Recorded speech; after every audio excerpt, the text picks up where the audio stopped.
edad. están? Hoy vamos a hablar de algunos de los tumores del tubo digestivo. Algo ya habíamos hablado de esófago, por ahí vamos a hacer hincapié en algunos detalles epidemiológicos y de terapéutica. Vamos a hablar de cáncer de estómago, de cáncer de hígado, de cáncer de colon y cáncer de páncreas. De todos tratando de reconocer las manifestaciones clásicas de presentación, los factores de riesgo que favorecen la aparición de los mismos y en lineamientos generales con respecto a la indicación terapéutica de acuerdo a la estratificación. Hablando de esófago, hay factores relacionados al cáncer de esófago que ya hemos conversado en algún momento, pero claramente el alcohol y el tabaco actúan como predisponentes al cáncer. Dentro de sustancias ingeridas, vamos a ver que tanto para el cáncer, para los cánceres gastrointestinales en general, la incorporación de alimentos que contienen gran cantidad de nitratos, como pueden ser los chacinados, las comidas ahumadas, las carnes ahumadas y demás, generan, una vez ingeridos, una transformación a nivel de la parte alta del tubo digestivo que liberan sustancias que son carcinógenas, ¿no? Entonces, ese tipo de alimentación favorece, digamos, la aparición de cáncer luego de mucho tiempo de consumo, de muchos años. Los agentes físicos, el té, el mate, sobre todo los que se ingieren con altas temperaturas, la radiación por otra patología, digamos, a nivel del tórax, puede favorecer la aparición del cáncer de esófago. También tiene que ver la predisposición del hospedador, entonces el síndrome de Plummer-Vinson que acompaña a las membranas esofágicas que acompañan a la carropenia es una predisposición. La hiperkeratosis congénita, que es una condición que aparece en muy baja proporción, y el esófago de Barrett, que ya lo habíamos visto, que es la metaplasia intestinal de la parte final del esófago, secundaria a una enfermedad por reflujo gastroesofágico. Cuando vamos a hablar específicamente de cómo se presenta el cáncer de esófago, vamos a ver que el paciente habitualmente comienza con una disfagia progresiva, pero es lamentable que este es el síntoma que nos llama la atención, pero aparece cuando ya tenemos un 60% o más de obstrucción en la circunferencia del órgano. Entonces, tal vez habría que dar mayor importancia a algunos detalles, como por ejemplo el dolor al ingerir, la odinofagia, el dolor irradiado al dorso, la presencia por ahí de vómitos o de neumonías aspirativas, como algunos elementos que nos deben hacer pensar o por lo menos ver en los estudios complementarios si no hay alguna cosa que haga sospechar el cáncer de esófago. Con respecto a la localización, el 50% está relacionado con el esófago de Barrett y es el relacionado al adenocarcinoma de esófago. En el tercio medio está localizado el carcinoma epidermoide, que es un 35%, y en la mitad superior también es más bien epidermoide, solamente un 15%. El problema del cáncer de esófago es que por su manera de dar síntomas, generalmente se detecta en estadios avanzados. Aquí, además de la disfagia, muchas veces encontramos o bien el paciente además de la disfagia, en una caquexia extrema, que nos indica que es altamente probable que sea un cáncer de esófago. Se disemina a los órganos vecinos, entonces lo hace por los ganglios, va al mediastino, va a las pleuras, va a los pulmones y por vía hemática puede llegar al hígado. Se pueden generar fístulas traqueosofágicas, eso genera infecciones respiratorias a repetición.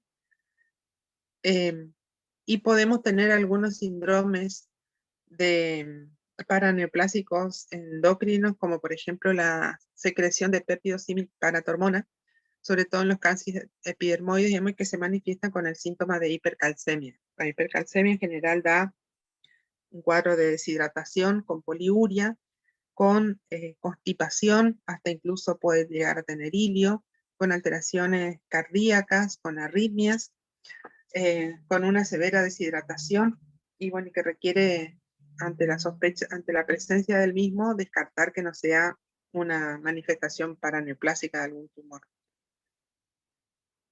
El diagnóstico del cáncer de esófago, cuando habíamos hablado de Barrett, habíamos dicho que son individuos que necesitan endoscopías y citologías a repetición. Generalmente, no más de cada 6 meses se deben repetir cuando está diagnosticado el Barrett para detectar las displasias severas o ya los carcinomas in situ, cosa de poder actuar rápidamente. Podemos pedir una radiografía contrastada. En la radiografía contrastada lo que uno puede ver es la pérdida de la línea normal de la mucosa. Podemos encontrar esa irregularidad, como así también podemos encontrar obstrucción, o sea, una estenosis con una dilatación por la parte hacia arriba, digamos. Entonces, nos pueden dar información, pero claramente lo que nos facilita no solamente ver el tumor, sino también poder tomar biopsias, es la videoendoscopía digestiva alta, en donde donde debemos ver, digamos, el esófago, debemos ver el estómago, porque muchas veces estos tumores son sincrónicos, o sea, hay otros más en otra localización. Para evaluar la extensión, debe realizarse una exploración endoscópica, o sea, una laringoscopía, una fibrobroncoscopía, para ver el compromiso, digamos, la extensión a estos órganos. Se debe hacer una tomografía de cuello, tórax y abdomen con contraste oral y endovenoso para saber extensión. Se debe hacer una econdoscopía, si ustedes recuerdan, se los había mostrado, la econdoscopía es un procedimiento por el medio del cual a través de un endoscopio se tiene digamos, una terminal para para ecografía, y a través de la endoscopía se hace esta ecografía que permite ver la invasión del tumor en la pared del órgano. Entonces sabemos si está solamente en la mucosa, si va hacia la submucosa o hacia más profundo, digamos, en la pared. En algunos pacientes puede ser necesario o adecuado solicitar un estudio tomográfico por PET para ver si es que es posible resecar el tumor, digamos. El PET básicamente lo que nos permite ver son áreas de tumor activo, digamos. Entonces, cuando tenemos el tumor solamente en el esófago, es factible intentar la resección, pero si tenemos metástasis en otros órganos, con puntos visibles en el PET, probablemente ya no sea prudente intentar resecar el tumor esofágico. Aquí ven ustedes unas imágenes en donde ven un proceso vegetante, de bordes serpiginosos, sobreelevados, con una ulceración en la parte central que es compatible con un cáncer del esófago, con un cáncer de esófago. Aquí ven otra imagen en donde no solamente vemos eso, sino vemos zonas ya de facelo de la superficie y claramente la circunferencia del órgano muy comprometida. Esto es un PET. En el PET, como les decía, lo que uno ve es actividad tumoral. Entonces, en este caso, vemos que hay actividad a nivel del tercio inferior del esófago, pero también a nivel de la región gástrica, así que probablemente este paciente no sea candidato para resección del tumor en sí. Por lo tanto, la presencia del cáncer de esófago nos pone en una situación de mal pronóstico y baja sobrevida. Fundamentalmente porque se hace el tratamiento tardíamente, donde ya tenemos un tumor avanzado, pero hay que prestar atención a pequeños detalles, como por ejemplo una anemia ferropénica crónica, que no sea muy importante, o sea, que no le genere ni siquiera sintomatología anémica al paciente, pero que hay una anemia leve, uno debe ir a buscar la causa. Muchas veces son carcinomas in situ o, digamos, muy posibles de resecar, digamos, in situ o estadio 1, que son factibles de la resección incluso econdoscópica. Entonces, hay que tener en cuenta hay que tener mucho juicio, digamos, clínico para investigar adecuadamente a estos pacientes, porque por ahí podemos detectarlos en etapas muy tempranas y sí que ahí el tratamiento puede ser altamente efectivo. Entonces, lo que vemos es que en realidad llegamos tarde, que la resección total es posible en menos de la mitad de los casos, que para colmo tenemos una mortalidad operatoria alta, porque en estas cirugías pueden generarse abscesos postoperatorios, fístulas con los órganos vecinos, complicaciones respiratorias tipo neumonías aspirativas, que hacen que, bueno, puede ser exitosa la resección del tumor, pero las complicaciones perioperatorias son altas, digamos. Y con respecto a las terapias de quimio o de radioterapia, en realidad siempre se le ofrece al paciente, por ejemplo, el carcinoma escamoso, que es más común en el tercio medio, habíamos dicho, la radioterapia puede ser muy efectiva, entonces se puede lograr remisión del tumor con seguimientos endoscópicos para ver si hay recidivas. Y depende la progresión del tumor, podemos utilizar la quimioterapia.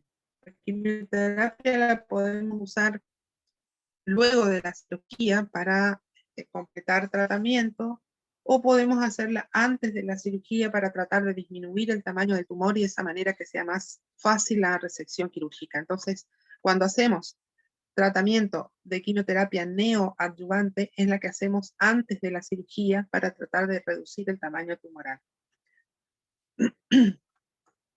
En general, nos quedamos con esto, menos del 5% están vivos a los 5 años, porque en general se llega tarde al tratamiento, al diagnóstico. La cirugía, los procedimientos quirúrgicos, digamos, que tenemos para el cáncer de esófago son en primer lugar la resección quirúrgica. Aquí, como ustedes ven, se reseca el fondo del estómago con el esófago distal hasta unos 5 centímetros por encima del tumor. Se levanta el resto del estómago hacia el tórax y se hace la anastomosis esófago gástrica. Esto sería un tratamiento curativo para el cáncer esofágico. Cuando eso no es posible y tenemos tumores que ya no son factibles o tenemos un paciente que no está en condiciones de una cirugía de estas Profe, características, podemos profe, hacer... ¿Hola? ¿Sí? hola, profe, una pregunta. Ahí cuando usted le hace la resección y levanta el estómago, ¿cómo se hace con la parte del diafragma? ¿Se tiene que abrir más para que ingrese el estómago en esa parte?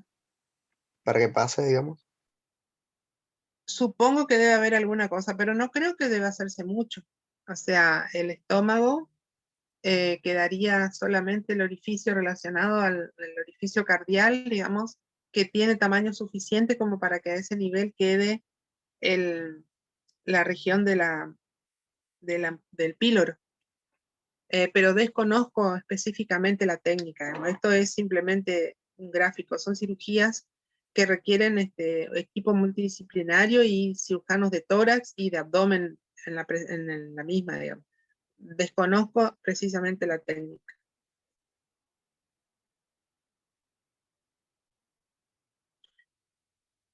Como les decía, cuando el tumor es irresecable, cuando el paciente no está en condiciones, cuando ya ha tomado, en este caso, fíjense, ha tomado toda la pared del órgano, eh, y probablemente esté con afectación de órganos vecinos, vamos a tener situaciones en donde no nos queda otra que intentar un tratamiento paliativo.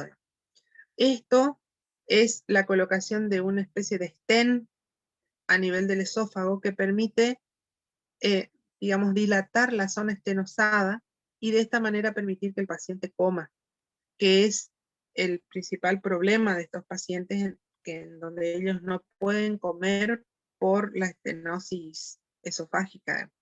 Entonces, con esto, por lo menos, esto es un tratamiento totalmente paliativo, obviamente, pero que le permite al paciente seguir comiendo. Cuando esto no es factible, porque no hay recursos disponibles o porque el paciente no puede acceder, esto se hace por vía endoscópica directamente, o sea, no hace falta hacer una cirugía a cielo abierto. Más que nada es obtener el stent para colocar en ese lugar. La que nos queda como medida paliativa es la realización de una gastrostomía, en donde se coloca una sonda desde el exterior al estómago para que el paciente pueda comer a través de ella, en los casos en donde no hay posibilidad de tratamiento curativo. Nos plantean, muchas veces tenemos estos problemas, digamos, la disfagia, la malnutrición. Si tenemos disfagia, probablemente el paciente come muy poquito y regurgita gran parte del alimento, entonces tenemos neumonías a repetición de tipo aspirativa, o directamente la progresión de la enfermedad que se genera en fístulas traqueoesofágicas, en donde hay comunicación entre una y la otra y hay, bueno, por lo tanto, tos, eh, se eliminan restos de alimento por la tos, tenemos dificultad, accesos de tos y de disnea severos, y bueno, son problemas muy difíciles de solucionar. Entonces, cuando tenemos sobre todo la disfagia o la afagia, que llega a un punto en donde los pacientes no pueden tragar ni siquiera el agua, nos queda la dilatación endoscópica, como les mostré recién, o hacer un ayuno o gastrostomía para alimentarlos por esa zona.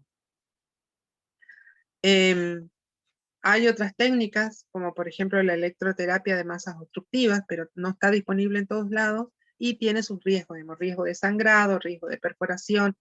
Entonces tiene que ser hecho por expertos y son resultados también totalmente paliativos, mejoran por un tiempo y nuevamente vuelven a hacer la obstrucción.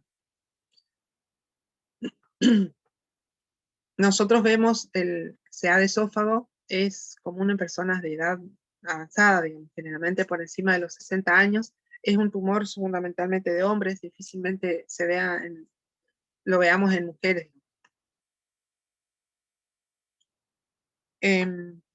Veamos qué pasa en estómago. En estómago tenemos que fijarnos primero en las diferentes partes, porque vamos a ver que es más común, de acuerdo a la localización, que tengamos determinados tipos de cáncer. Lo común, lo que se ve frecuentemente es que el cáncer de estómago afecta sobre todo la curvatura mayor, pero va a haber un porcentaje pequeño que afecta al fundus y el antro pylori.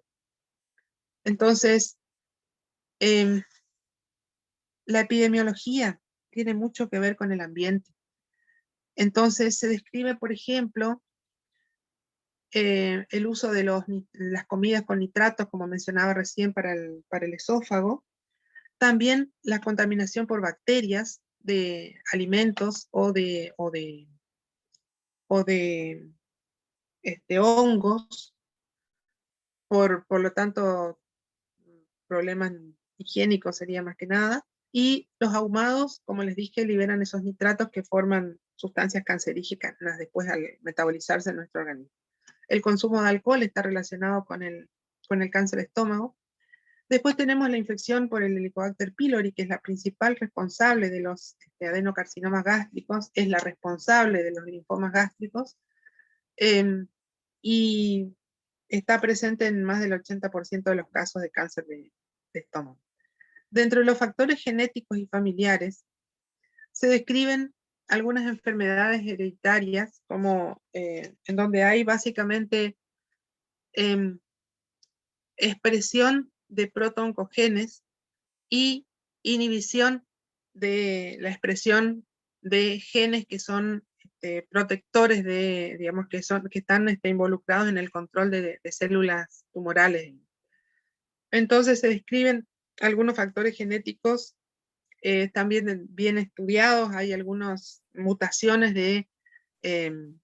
que, digamos, que permiten la expresión de protoncogenes como el KRAS, que es uno muy común en el tubo digestivo.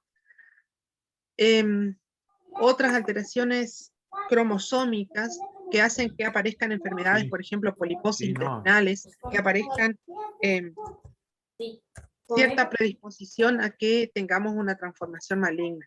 Aquí se describen, vamos a verlo ahora cuando veamos colon, pero el síndrome de poliposis familiar, el síndrome de Peutz-Jeghers, el síndrome de Gardner, de Turcot, etcétera, que son enfermedades que tienen una base genética que favorece la aparición de tumores. Factores familiares, está descrito un cáncer gástrico familiar que también es una alteración genética que es muy parecida a la alteración genética que se ve en el cáncer de mama, la alteración, digamos, que se hereda.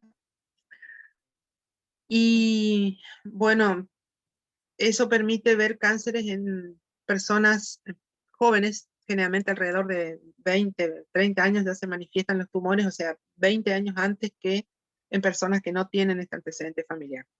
Y los factores ambientales, lo que ya habíamos dicho, el tema de la alimentación, del consumo de ciertos alimentos, el tabaco, el alcohol, entran dentro de los factores de riesgo para cáncer de estómago.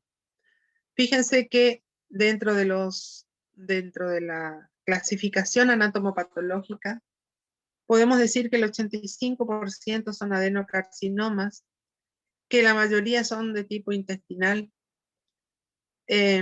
Después tenemos un porcentaje mucho más pequeño que son linfomas y tumores del estroma gastrointestinal o tumores GIST,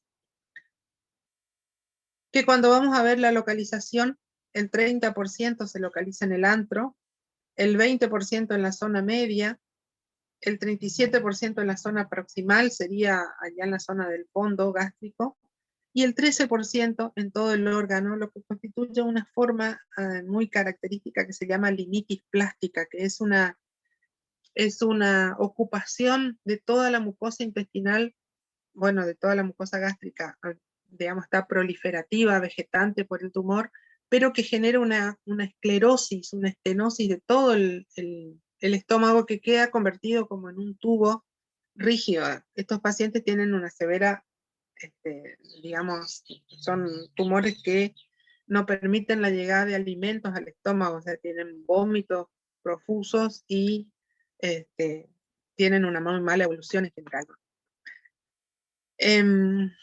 Algo más que les tenía que decir de la localización. Se me pasó. Entonces, ¿qué puede pasar con el cáncer de estómago? Puede ser que no den síntomas. De vuelta caemos en lo mismo, digamos. Ya. Si no dan síntomas, lo más probable es que sean superficiales y lo más probable es que sean totalmente curables con procedimientos relativamente poco complicados.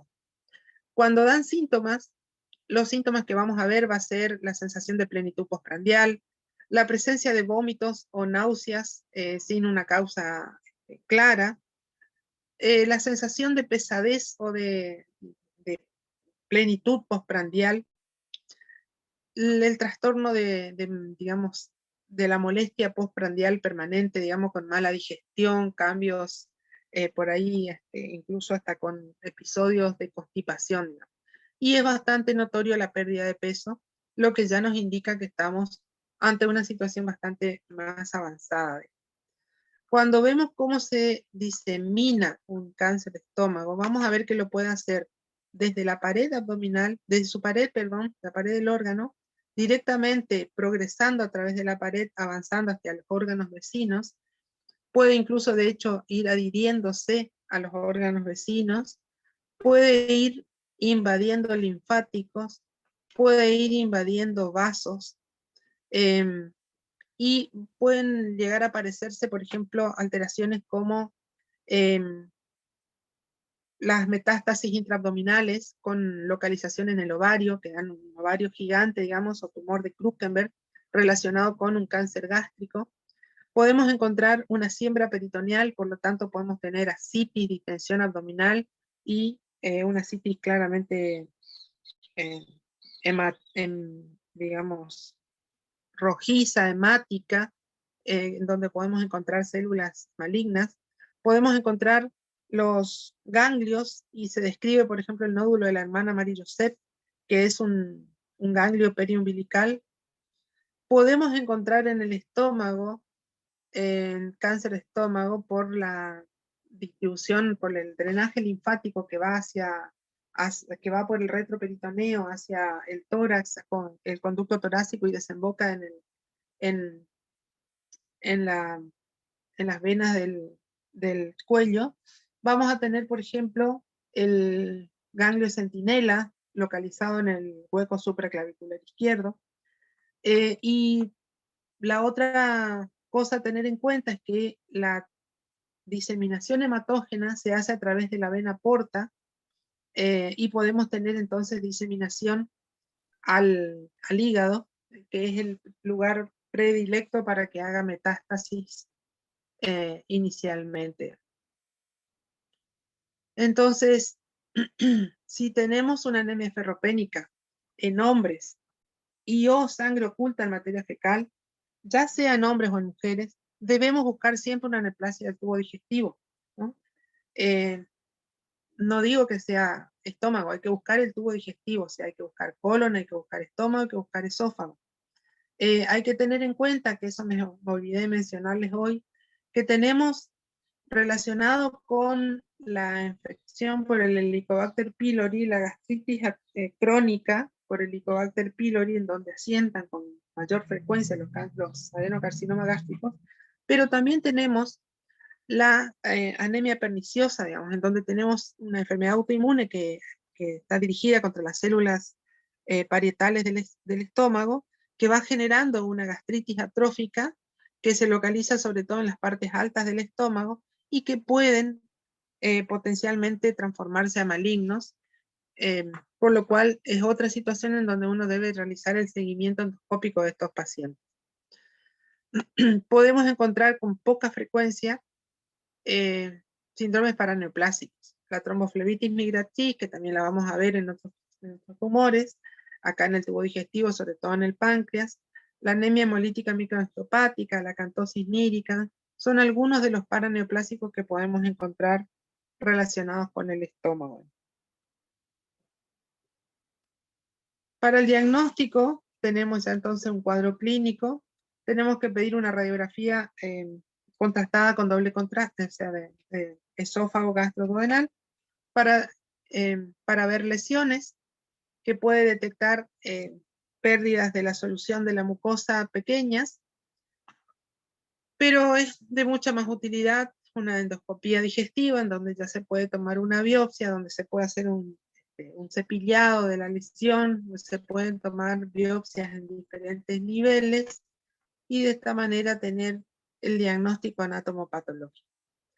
Para la estadificación, además de la endoscopía digestiva con toma de biopsia, debemos hacer una tomografía de abdomen y pelvis con contraste oral y endovenoso.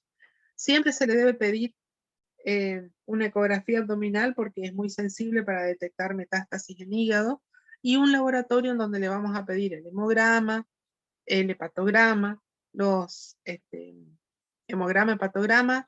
Ya hay que solicitarle el perfil férrico para constatar la anemia ferropénica. El hepatograma se lo pedimos para ver si es que hay alteración a nivel del hígado ya, y la rutina propia de laboratorio, o sea, función renal, glucemia, orina, etcétera. Pero básicamente esas dos cosas son importantes porque nos pueden estar dando ya idea de complicaciones. Aquí ven ustedes una linitis plástica, ven como todo el trayecto del estómago se ha quedado convertido en un tubo rígido, con los bordes irregulares. Aquí ven una imagen de un tumor hepático en donde se aprecia una gran metástasis hepática que tiene 44 por 41 milímetros, así que es de gran tamaño. Y aquí en este corte no se alcanza a ver el estómago propiamente dicho. Aquí ven una linitis plástica, vean, como les decía, que todo el órgano queda como un tubo que está todo ocupado por el tumor. El tumor uno simplemente mira esto y no va a pensar que es nada lindo, digamos, ¿no? Úlcera vegetante, con sangrado fácil. Esto es una liminitis plástica. Ya se llama así por eh, por la forma que adquiere el órgano y por la rigidez, por la atrofia que adquiere. Y esta es simplemente una úlcera, como se ve una úlcera maligna. ¿Se acuerdan que habíamos dicho que los pliegues no llegaban todos hasta el borde de la úlcera? Que el fondo de la úlcera no era regular, eran fractuosos, que los bordes eran también irregulares. Esto, que alrededor había sobreelevaciones, o sea, todo esto, esta úlcera llena todas estas características de úlcera maligna. Siempre que tenemos un cáncer tenemos que tratar de estadificar. Y todos más o menos se estadifican de la misma manera, con algunas pequeñas diferencias. Entonces, por ejemplo, todos van a tener un estadio 0 o in situ, en donde la lesión está limitada a la mucosa, y después vamos a tener, de acuerdo a la clasificación que tengamos, en el hígado, en el estómago usamos la TNM, o sea, tumor, nódulo, metástasis. En otras localizaciones por ahí hay algunas otras clasificaciones, pero todos van a tener un TNM, donde el estadio 0 es el carcinoma in situ limitado a mucosa, el estadio 1, que generalmente puede invadir la submucosa o la muscular propia, pero no hay ganglios. El estadio 2, en donde ya tenemos ganglios, o sea, hay invasión a la lámina propia, muscular, submucosa, etcétera, pero ya hay afectación de los ganglios, por lo tanto el tumor ya está en la pared de los órganos. Eh, Avanzando tenemos en el estadio 2 una forma que sea que tenga ganglios positivos, la otra sería que haya tumor en la pared, o sea que toda la pared del órgano esté tomada, pero no tiene ganglios, y la otra sería que ya sería el estadio 3. Digamos. En el estadio 3 tenemos ganglios, extensión a la pared y adherencia a tejidos vecinos, pero todavía, como ustedes ven, la progresión eh, digamos, es continua a partir del tumor, no hay diseminación a distancia. En el estadio 4 siempre estamos hablando de diseminación a distancia. Puede haber adherencia a órganos vecinos, pero básicamente lo que define el estadio 4 es la presencia de metástasis a distancia. En el estómago, cáncer estómago, un estadio 4 sería que tengamos adherencia a páncreas, que tengamos ascitis, que tengamos eh, ganglio supraclavicular, que tengamos metástasis en hígado. Entonces, ¿cómo se trata?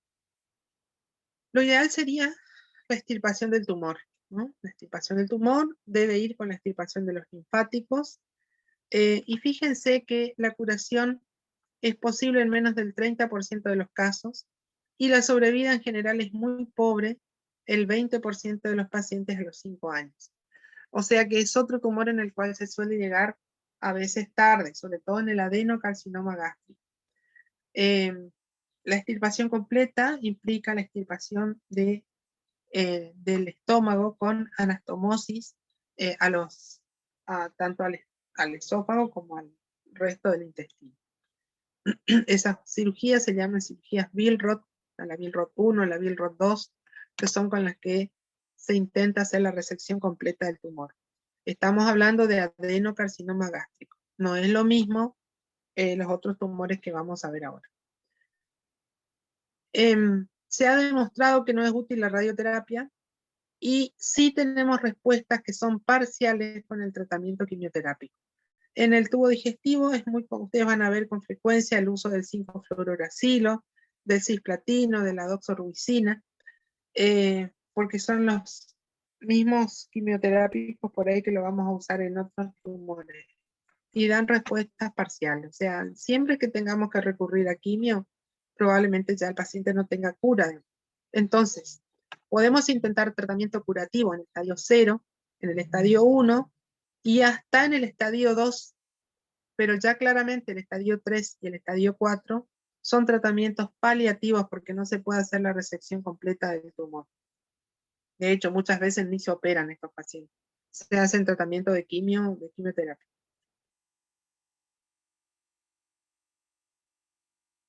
El otro tema es el linfoma gástrico.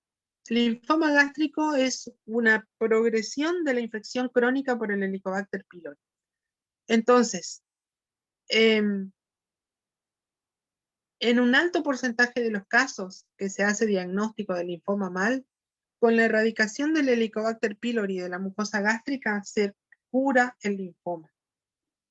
El 75% de los linfomas se curan con el tratamiento de erradicación del Helicobacter pylori.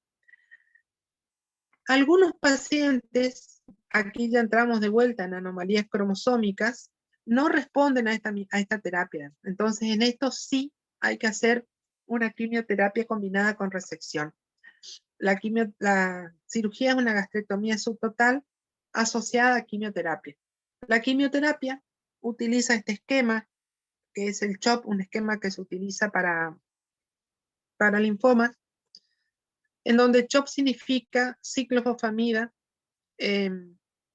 doxorubicina es la H, es por el nombre comercial original, vincristina, que también es por el nombre comercial, era oncovin, y prednisona. Ciclofosfamida, doxorubicina, vincristina, prednisona. Más el rituximab, que es un anticuerpo monoclonal anti un receptor de superficie de los linfocitos. Entonces, cuando no tenemos respuesta con la erradicación del Helicobacter pylori, hay que buscar esta anomalía cromosómica y hacer un tratamiento alternativo con gastrectomía subtotal y quimioterapia asociada. Los otros tumores que se describen en realidad en todo el tubo digestivo, pero es bastante común de verlos en estómago, son los tumores del estroma gastrointestinal.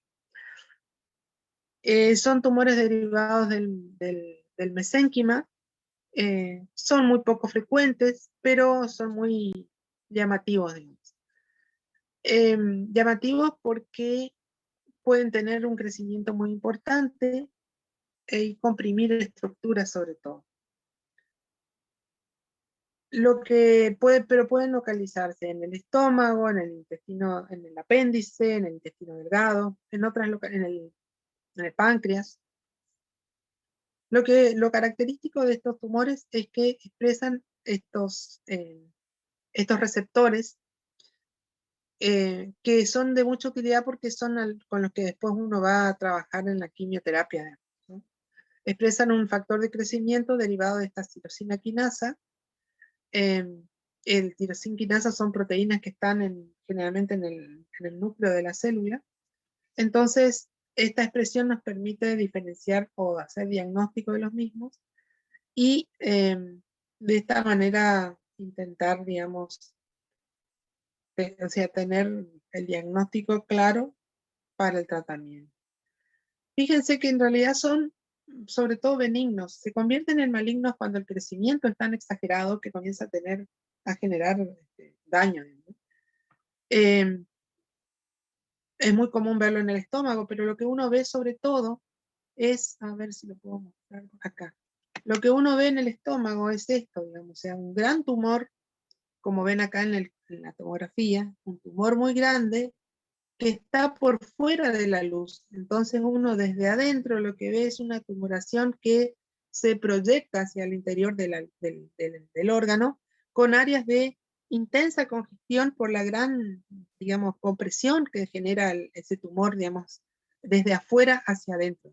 Aquí ven ustedes la imagen endoscópica de un tumor GIST, en donde la lesión claramente es subepitelial, pero fíjense cómo hay estas pequeñas erosiones que ya están dadas por la gran, digamos, distensión que está teniendo esa mucosa. Y aquí ven una tomografía con un tumor bastante grandecito de características GIST. Nosotros hemos tenido la oportunidad de ver acá, hace unos años, un paciente con un tumor GIST que debutó con una hemorragia digestiva severa. Al examinarlo, el paciente estaba francamente anémico, con una hematemesis y con melena, pero tenía una tumoración de aproximadamente 20 centímetros de diámetro en la región que correspondía al estómago de consistencia dura. Este paciente no fue operado, pese a que tenía un tumor que tenía medido más de 15 centímetros de diámetro, y hizo tratamiento con quimioterapia específica, con lo cual logró estar en remisión del tumor durante más de 7 años. Posteriormente hizo la recaída de vuelta y bueno, no tuvo buena resolución. En general, entonces, los GIST malignos son tumores de gran tamaño, se caracterizan y se los clasifican de acuerdo al índice mitótico, y a veces dan metástasis a nivel abdominal. La sintomatología, como ven acá, es inespecífica. Este paciente no tenía dolor, lo que tenía es una gigante masa palpable y una hemorragia digestiva que fue muy, digamos, con criterio de deterioro hemodinámico. Ahí, a partir de ahí se hizo el diagnóstico. Un poquito para explicar qué son los tumores GIST. Parten de células intersticiales o células precursoras que van hacia células de Cajal, digamos, y hacia células musculares lisas. Entonces, lo que tenemos son básicamente estas células que comienzan a tener una mitosis desenfrenada y generan el tumor, digamos. Estas células se terminan siendo en su etapa madura células musculares lisas y son las que regulan el tono de la contracción, del músculo del tracto gastrointestinal. Tienen un origen entonces mesenquimático con mucha relación con la parte nerviosa. Y estos son los criterios de Fletcher de clasificación de los tumores GIST. Y fíjense que se basa básicamente en el riesgo de malignidad determinado por el tamaño y el número de mitosis. Entonces, muy bajo riesgo, tumores pequeños de menos de 2 centímetros y menos de 5 mitosis por campo de 50 aumentos. Bajo riesgo ya tenemos tumores de entre 2 y 5 centímetros, siguen con la misma número de mitosis. Riesgo intermedio, dividido en 2 grupos, el que tiene menos de 5 centímetros pero con mitosis de 6 a 10, y el que tiene de más de 5 centímetros con menos de 5 mitosis. Y alto riesgo, más de 5, más de 10,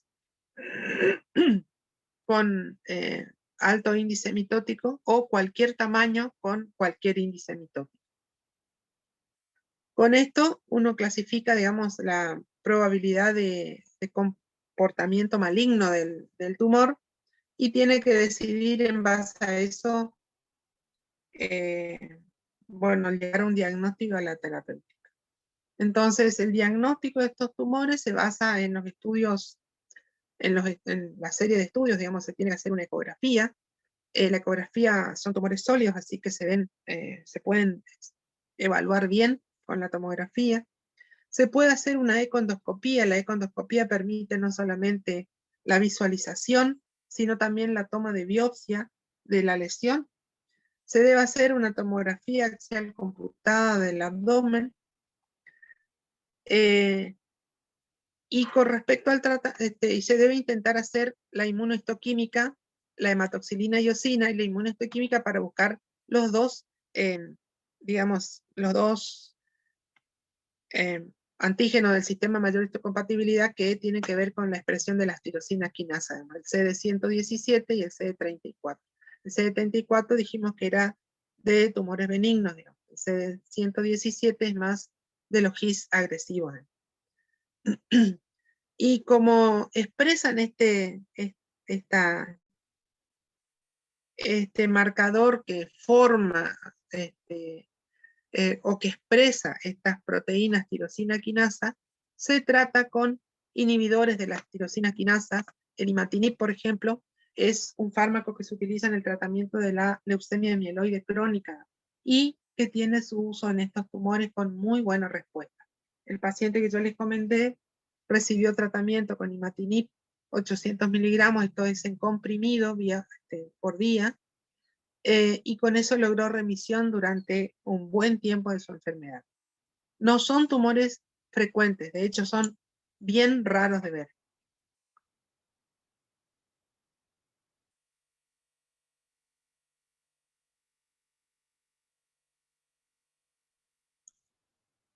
Bien. ¿Alguna pregunta? Doctora, Sí. en el caso que usted dijo de un factor de riesgo que era la gastritis atrófica y la anemia perniciosa para un adenocarcinoma, con un tratamiento para ambos, ¿puede evitar que el paciente desarrolle este tipo de cáncer? Lo que pasa es que la anemia perniciosa, vos tenés una enfermedad autoinmune que, que te atrofia la mucosa gástrica. Y por lo tanto la mucosa queda expuesta a condiciones, digamos, no se defiende correctamente del medio en el cual está la célula, digamos. Entonces, lo que uno trata de hacer es el diagnóstico precoz de la displasia y ahí operar. No hay un tratamiento específico para la anemia perniciosa. El tratamiento es tratar el síntoma y reponer lo que le falta, que habitualmente, o sea, que es la vitamina B12. O sea, la anemia perniciosa hay problemas en la secreción del factor intrínseco, por lo tanto la vitamina B12 no puede unirse a él porque no hay en el tubo digestivo y no puede absorberse. Entonces, la manifestación que nosotros tenemos habitualmente es una anemia con trastornos neurológicos asociados por el déficit de la cobalamina. Pero no hay un tratamiento así que yo diga, bueno, así como tenemos para el Helicobacter pylori, omeprazol más antibióticos, no existe para la anemia perniciosa un tratamiento que diga, con esto yo evito que se sigan agrediendo las células parietales por el anticuerpo. Entonces, lo que nos queda es el seguimiento endoscópico y con toma de biopsia. Cuando se detecta que hay displasia, se evalúa ahí, yo tampoco tengo, hay mucha información, mucha cosa de especialista, digamos, en donde se determina si tiene una displasia leve, moderada o severa, y de acuerdo a eso se actúa, digamos. Si son displasias leves, generalmente se sigue controlando, pero ya cuando son moderadas, severas, uno tiene que considerar la resección del estómago para evitar la progresión a cáncer o ya directamente, si se detecta el adenocarcinoma, la resección. No hay un tratamiento así para digamos que disminuya la autoinmunidad en la gastritis atrófica, autoinmune.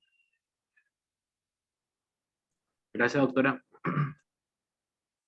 Bueno, vayamos a ver el cáncer de colon. El cáncer de colon es una patología bastante importante. Es la segunda causa de muerte por cáncer después del cáncer de pulmón.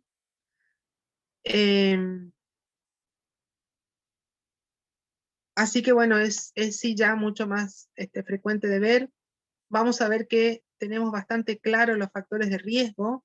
Aquí entra algo que se está estudiando mucho en este último tiempo, que es la microbiota, o sea, el contenido de bacterias que tenemos y la calidad de las bacterias que tenemos en nuestro tubo digestivo. Aparentemente la alimentación con gran cantidad de calorías y sobre todo carnes y grasas de origen animal favorece la proliferación de ciertas bacterias que, eh, bueno, que son bacterias malas, por decirlo de alguna manera, y predisponen a cambios displásicos y posteriormente a cáncer a nivel del intestino. Entonces, esto se ha visto, por ejemplo, a tal punto que, por ejemplo, en poblaciones en donde consumen gran cantidad de verduras, no hay o está muy disminuida la aparición de cáncer de colon. Y sin embargo, si esa misma población, supónganse los asiáticos, los chinos, se los lleva a un lugar donde empiezan a consumir altas cantidades de carne animal, por lo tanto grasa, comienzan a tener una prevalencia del cáncer de colon igual que en la población donde están viviendo, a diferencia de su zona de origen. Después, otra de las cosas a tener en cuenta, por ejemplo, es la enfermedad intestinal inflamatoria, sobre todo la colitis ulcerosa. La colitis ulcerosa crónica, o sea que esté activa durante mucho tiempo, lleva a cambios displásicos en la mucosa que pueden terminar en un cáncer. De hecho, si ustedes tienen una enfermedad, una colitis ulcerosa, que tiene digamos que tiene una actividad permanente, que no mejora con el tratamiento, está indicado en algunas situaciones la colectomía total para evitar la progresión o la transformación en algún momento de un cáncer de colon. Así que bueno, sobre todo si tienen una colitis ulcerativa, colitis ulcerosa, debe tener un tratamiento apropiado, debe lograrse la remisión de la colitis, o sea que la mucosa vuelva a quedar normal y mantenerlo en esa situación, digamos. Si tiene brotes frecuentes, es otra situación en donde se suele indicar la colectomía para prevenir la evolución a cáncer. Otro factor de riesgo que está involucrado en el cáncer de colon son las bacteremias por Streptococcus bovis. El Streptococcus bovis aparentemente es un germen que puede dar endocarditis sobre todo, y bueno, y que cuando tenemos bacteremia por este germen, genera el alojamiento del mismo en el intestino grueso, y por mecanismos que no están muy bien aclarados, favorece la aparición de tumores, sobre todo de tipo adenoma velloso. Entonces, si ustedes tuvieran eventualmente una endocarditis por Streptococcus bovis, deberían ir a hacerle al paciente una colonoscopía por las dudas. Otro factor de riesgo es la ureterosigmoidostomía. Son aquellos pacientes en donde por alguna anomalía de la vía urinaria se tiene que conectar el uréter al tubo digestivo, supónganse por un cáncer de vejiga, por un cáncer de próstata, que que fue necesario, digamos, la derivación. Se suele ver muchos años después, o sea, generalmente más o menos 10 años después de que se hace la conexión, que desde el sitio de conexión hacia abajo hay mayor posibilidad de que haya una transformación maligna. Aparentemente, el contacto crónico de la mucosa intestinal con la orina genera una transformación displásica, metaplásica y a cáncer. Y el otro elemento, hasta el 30% de los casos de cáncer de colon tienen el antecedente de tabaquismo. También se describen dentro de los alimentarios, por ejemplo, la obesidad, ¿no? Como una situación, digamos, de riesgo para cáncer colorectal. Y después tenemos los síndromes hereditarios, que son interesantes de tenerlos en cuenta, porque vamos a ver que hay enfermedades donde cerca del 90% de los cánceres de colon asientan sobre un pólipo, o sea, crecen a partir de un pólipo. Entonces, tenemos estos síndromes hereditarios en donde se describen unos cuantos. Aquí, donde tengo acá. Tengo, por ejemplo, la poliposis adenomatosa familiar. Es una enfermedad que aparece en niños, en donde tienen miles de pólipos durante en todo el tubo digestivo, pero esta particularmente no tiene relación con neoplasia maligna de colon. Sí tenemos otras poliposis que pueden comportarse, que de hecho hasta tienen nombres propios, las poliposis, los síndromes de poliposis generalizadas. Tenemos varios y se dividen, digamos, de acuerdo a las manifestaciones que dan. Entonces, por ejemplo, entre los síndromes de poliposis que tienen relación con cáncer, tenemos el síndrome de Gardner. El síndrome de Gardner es una poliposis que afecta al intestino delgado y el intestino grueso, que generalmente comienzan en edades tempranas de la vida y debutan con el cáncer 10 o 20 años antes que la población general. Viene asociado a otros tumores, generalmente osteomas, fibromas, tumores en tejidos blandos sobre todo, y alteraciones pigmentarias en la retina. Después tenemos el síndrome de Turcot, que también es una poliposis en donde hay gran cantidad de pólipos a nivel del tubo digestivo. Se asocia sobre todo, sobre todo en el intestino grueso, y tiene asociación con otros tumores, pero sobre todo con tumores cerebrales. Eso es lo que le da el nombre de síndrome de Turcot. Y después tenemos otros síndromes de poliposis, como por ejemplo el de Peutz-Jeghers, la poliposis juvenil, en donde lo que nos dan son amartomas. Los amartomas son tumores benignos, no van a transformarse nunca en un cáncer. Pero bueno, el Peutz-Jeghers tiene que ver con la aparición de tumores en diferentes localizaciones, al igual que la poliposis juvenil. Todas estas poliposis tienen que ver con la pérdida digamos, de una parte del cromosoma 5 en donde está el gen APC.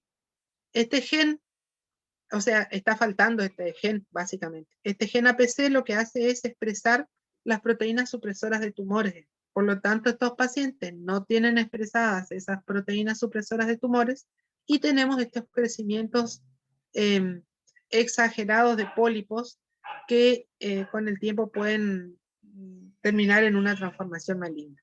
Y el último serían los síndromes que no tienen pólipos, como el síndrome de Lynch, pero es un síndrome también hereditario relacionado. Todos tienen la pérdida del gen de APC y tienen otras expresiones genéticas de liberación de protooncogenes. Entonces se expresan estos protooncogenes en un marco en donde no tienen las proteínas que suprimen digamos, el inicio de estos tumores y se desarrolla el mismo. Este síndrome sin poliposis o síndrome de Lynch, o como se lo solía llamar, era cáncer de colon hereditario sin poliposis. Es un tumor que afecta sobre todo la parte inicial del intestino grueso, o sea, es más común que afecte el intestino del colon derecho, y generalmente iba asociado con otros tumores a nivel del intestino delgado sería, o con tumores ginecológicos digamos, del endometrio y de los ovarios. Así que bueno, hay mucha información acerca de esto, y lo cierto es que cuando vamos a analizar cómo se produce un cáncer, la mayoría de los cánceres derivan de pólipos adenomatosos. Los pólipos, que son cosas muy comunes de ver, los casos extremos serían esas enfermedades determinadas genéticamente, hereditarias muchas veces, que hacen que devenga luego de determinada edad en tumores, digamos. Pero en la mayoría de las personas puede haber pólipos. Los pólipos pueden ser benignos, entonces serían los amartomas, que son pólipos no neoplásicos, digamos, y en los pólipos que son hiperplásicos, ya con características de adenomatosos, digamos.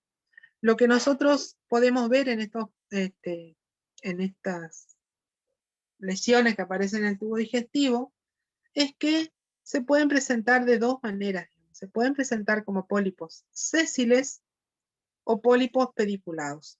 El pólipo sésil es el que tiene una base ancha, que no tiene un pedículo, y esos son los más característicos, los que con más características presentan los pólipos adenomatosos, que son los que tienen la posibilidad de transformarse en cáncer. Los pólipos pediculados generalmente son amartomas y generalmente son benignos. Entonces, dentro de las características que nosotros nos fijamos en los pólipos para decir que sean malignos o no, nos vamos a fijar en tres cosas entonces. Que en el aspecto macroscópico sean sésiles, o sea, que no tengan pedículo inicial, que a nivel microscópico tengan un comportamiento como un adenoma velloso. Estos adenomas o sea, anatomopatológicamente los pólipos pueden ser vellosos, tubulares o túbulo-vellosos. Los que malignizan con mucha más frecuencia son los vellosos, fíjense, 3 veces más que los tubulares. Y la otra es el tamaño. El tamaño de más de 2.5 centímetros indica que tienen un 10% de probabilidad de transformación maligna. Si tienen menos de 0,5, su capacidad de transformación maligna es del 2%. Entonces, van a escuchar ustedes o van a leer alteraciones en la expresión del protoncogen KRAS, que lo van a ver en casi todas las neoplasias del tubo digestivo. Junto con eso tenemos alteraciones en el ADN en forma de hipometilaciones y después pérdida de alelos en diferentes segmentos del cromosoma en los lugares que tienen que ver con los genes supresores de tumores. Entonces, si uno por alguna, o sea, los pólipos en general pueden ser totalmente asintomáticos. Ocasionalmente pueden dar un sangrado y eso requiere el estudio. Pero si un paciente tiene historia familiar de pólipos, necesitan tener un seguimiento desde temprana edad, generalmente lo hacen después de los 20 o 25 años, un seguimiento colonoscópico cada 2, 3 o 5 años, dependiendo qué tipo de poliposis tenga, digamos. Entonces, si aparece un pólipo, hay que hacer la colonoscopía completa, porque si uno encuentra uno en el recto, probablemente exista otro en algún otro segmento. Suelen ser varios, ¿no? Entonces, si se va a estudiar el colon, no solo la rectosigmoidoscopía, sino la videocolonoscopía completa. Hasta el 50% desarrollan otros, ¿no? Los pólipos adenomas, pero lo cierto es que cualquier enfermedad polipoidea necesita mucho tiempo para tener expresión clínica. De hecho, se considera que estos niños que nacen con estas poliposis familiares van teniendo los cambios displásicos, metaplásicos, cáncer, en un lapso de tiempo muy lento que demora 10, 15, 20 años. Por eso es que deben ser examinados periódicamente para detectar la transformación. Y lo que sí se sabe que es que cualquier pólipo adenomatoso necesita 5 años para tener expresión clínica. Expresión clínica significa que es sangre, que básicamente el sangrado. Y que se transforme en un cáncer propiamente dicho, más de 10 años. De ahí la importancia de que ante la presencia de pólipos, si son enfermedades de donde hay historia familiar, deben hacerse más frecuentes y desde edades tempranas. Entonces, ya desde los 25 años, cada 2, 3 o 5 años se debe repetir la colonoscopía y como un método de screening, digamos, del cáncer de colon, podemos utilizar la videocolonoscopía en personas mayores de 50 años cada 5 años para detectar lesiones premalignas, digamos, ¿no? Y no hace falta hacerlo con más frecuencia por esto que está puesto acá, digamos. La transformación de un pólipo adenomatoso en un cáncer demanda mucho tiempo, que son más de 5 años. Profe, ¿la detección Sí. de sangre oculta en materia fecal también es método de screening? Se puede utilizar. El problema de la sangre oculta en materia fecal, que la mayoría de los tumores no están sangrando siempre. Entonces, puede ser que hagamos el estudio justo en el momento en donde no haya sangrado. Está descrito ahí, ya creo que lo tengo por acá. Hay que hacer, en todo paciente con sospecha, hay que hacer un tacto rectal, porque un porcentaje importante de los casos tiene el tumor ahí en la parte distal del intestino. Hay que pedir sangre oculta en materia fecal con esas precauciones. No siempre nos va a dar positivo. Entonces, está puesto, sí, pero puede ser que nos dé negativo y no, eso no significa que el paciente no tenga un cáncer de colon. O puede ser que nos dé positivo y que el paciente no tenga un cáncer de colon y tenga una gastritis o una hemorroide, ¿no? Así que hay que tomarlo con todas las pinzas del caso, ¿no? Fíjense que en la poliposis familiar, la poliposis de colon que se diagnostica ya en la infancia, o sea, porque ante familias que tienen esta historia se debe hacer las primeras videocolonoscopías en la infancia, y en estos niños generalmente tienen millones de pólipos en el colon. La indicación es la colectomía total con anastomosis ilioanal, para evitar justamente la transformación maligna de alguno de ellos. Y los que tienen cáncer de colon hereditario sin poliposis deben realizarse igual colonoscopia. Este es el síndrome de Lynch, para detectar, digamos, lesiones pequeñas que pueden ser factibles de tratamiento curativo. Entonces, ¿cómo se manifiesta clínicamente un cáncer de colon? Lo que dijo acá el compañero, sangre en heces, como hemos dicho, a veces es visible macroscópicamente, otras veces pedimos la sangre oculta y a veces nos puede dar positivo o no. Si nos da positivo, probablemente tengamos un paciente que esté anémico, eso es bastante común en los tumores del colon derecho sobre todo. Otra cosa que hay que interrogar es el cambio en el hábito evacuatorio, paciente que evacuaba normalmente y ahora está más constipado. Podemos encontrar que cuentan que las heces tienen una forma de cinta, como que están achatadas. Podemos encontrar que el paciente tiene sensación de evacuación incompleta, eso se refiere más sobre todo al cáncer de recto. Y bueno, y menos frecuentemente ya vamos a encontrar el dolor abdominal. El dolor abdominal puede presentarse algunas veces como un dolor agudo, con una obstrucción intestinal, digamos, por la progresión de la lesión. La pérdida de peso, el síndrome de impregnación, o sea, la fatiga, la astenia, la falta de apetito, son síntomas que uno puede encontrar. Diferencia entre el colon derecho y el colon izquierdo. Ustedes recordarán que al colon derecho llega más o menos 1000 y pico mililitros de una materia fecal de consistencia líquida. Entonces, el paso de la materia fecal líquida por el colon derecho pasa aun cuando existan tumores grandes.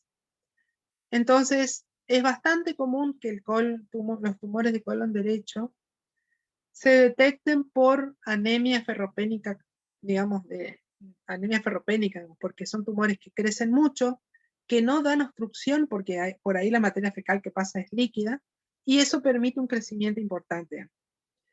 Por otro lado, del lado izquierdo, ya se ha absorbido gran parte de ese volumen de materia fecal, del agua de la materia fecal, y vamos a tener un comportamiento más estenosante, más estrechante, y que como encima la materia fecal que pasa por allí ya es una materia fecal más sólida, nos va a dar cuadros obstructivos. Entonces, podemos llegar a decir que los cánceres del colon derecho tienen un tiempo de evolución un poquito más largo, son tumores de tamaño mayor, tienen un comportamiento también úsero-vegetante, pero no son obstructivos. No son obstructivos más que nada porque la materia fecal o el contenido que pasa por esa parte del tubo digestivo es líquido. Y del lado izquierdo ocurre lo contrario. Ya tenemos un volumen muy pequeño, más pequeño, más sólido, y eso genera que haya mayor obstrucción, digamos. Es muy común que en el colon izquierdo tengamos trastornos del hábito evacuatorio, heces acintadas y un cuadro muchas veces agudo de obstrucción intestinal que requiere intervención quirúrgica urgente, y ahí en el acto uno encuentra el tumor. Entonces,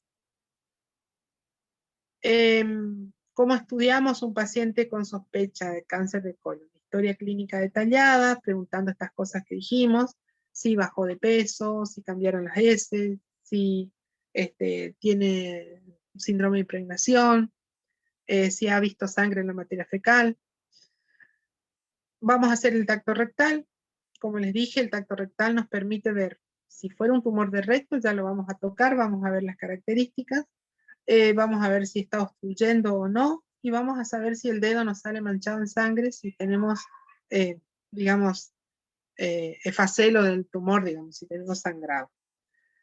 El estudio endoscópico, hay mucha ahí, por ejemplo, uno puede ver que algunos libros dicen que primero hay que hacer la rectosigmoidoscopía, pero en realidad con eso uno pierde tiempo, digamos. Lo ideal es hacer una videocolonoscopía, donde ya se ve de una todo el intestino grueso, se llega hasta el ciego con los videocolonoscopios, y se toman las biopsias pertinentes. Entonces veríamos el tumor que potencialmente pueda estar en el recto, si tiene algún sincrónico en alguna otra localización, y si no, podemos ver hasta el colon derecho para detectar, digamos, para mirar si encontramos el tumor.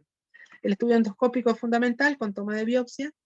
Ya para la evaluación de la extensión del tumor hay que pedir una tomografía de abdomen y pelvis con contraste oral y endovenoso. Hay que pedir un laboratorio completo, sea hemograma, leucemia, función renal, hepatograma, y se puede pedir el antígeno cancino embrionario, que es bastante significativa la elevación que hay en el cáncer de colon, y podemos pedir el 19-9, que es otro marcador tumoral que aparece, que es específico en realidad del páncreas sobre todo, pero aparece con menor frecuencia en otros tumores gastrointestinales, sobre todo el tubo. ¿Cómo se disemina un cáncer de colon?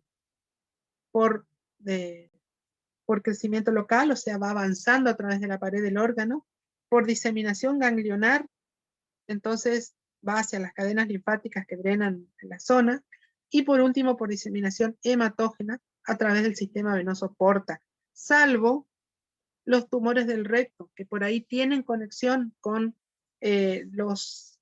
con linfáticos y vasos que van por retroperitoneo, y podemos ver en los tumores de recto,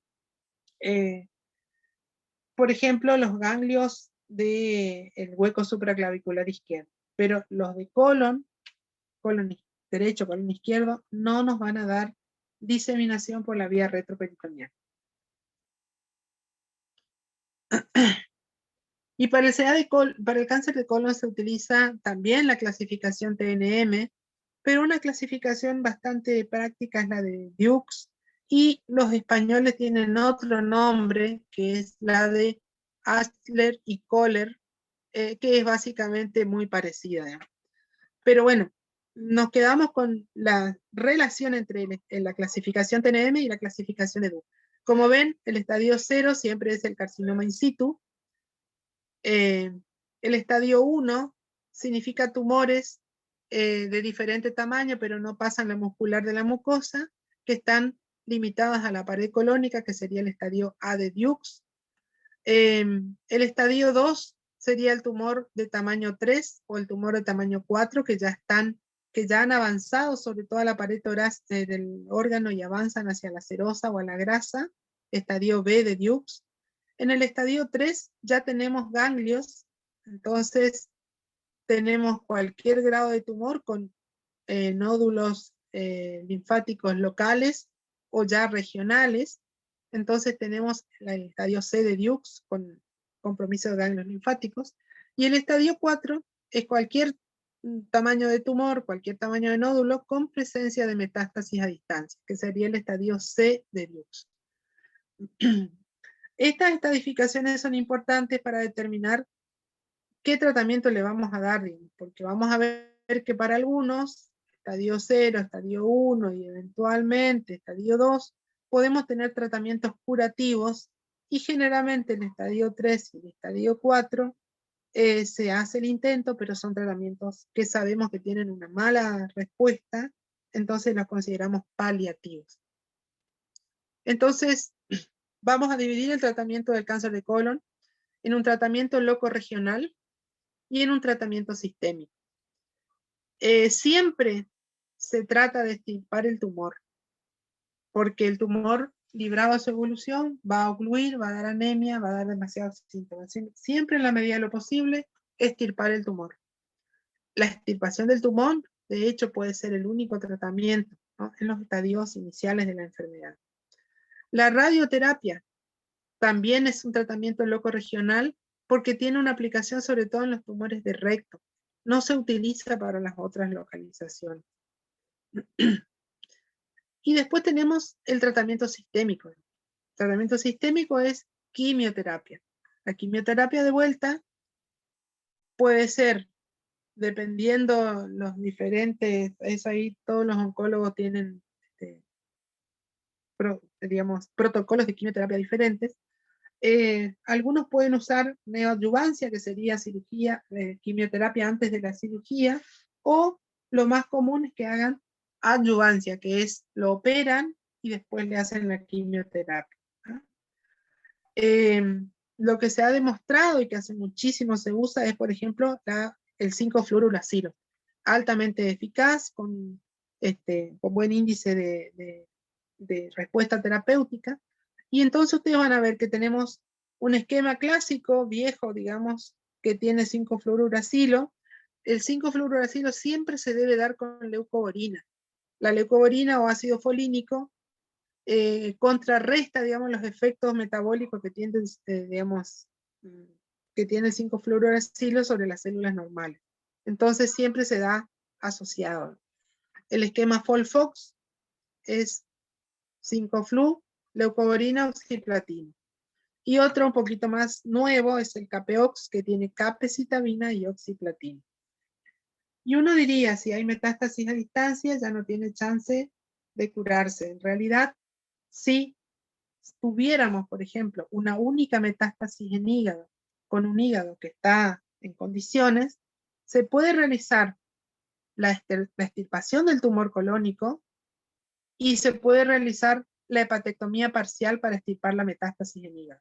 Y obviamente después va el tratamiento quimioterapia.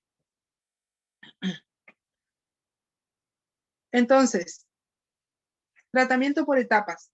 Estadio 0 o carcinoma in situ. Cirugía. La cirugía puede ser una cirugía muy, muy pequeña hasta una colectomía parcial de acuerdo al tamaño del tumor. Grado 1, estadio 1 o A de Dukes, cirugía. La cirugía de elección es la colectomía parcial. ¿No? El grado 2 o B de Dukes, colectomía parcial. Aquí se amplía la colectomía con la resección linfática, más 6 meses de quimioterapia adyuvante. En el estadio 3 o C de Duke ya tenemos colectomía, resección linfática más quimioterapia, y en el estadio 4, quimioterapia o cirugía paliativa. El pronóstico en general es mejor que en los cánceres que vimos anteriormente. Las respuestas a la quimioterapia son muy buenas y se logran remisiones o por lo menos sobrevidas libres de tumor de buen tiempo, digamos, a diferencia de los otros 2 cánceres anteriores que vimos.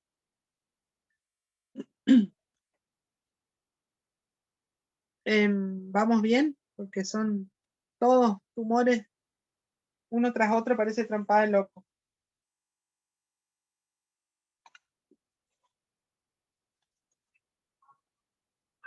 Bueno, nos quedan, dentro de lo que les preparé para hoy, el hepatocarcinoma y el cáncer de páncreas. Así que bueno, el hepatocarcinoma o cáncer de hígado es la tercera causa de muerte por cáncer, luego de pulmón y mama en la mujer o colon en el hombre. Fíjense que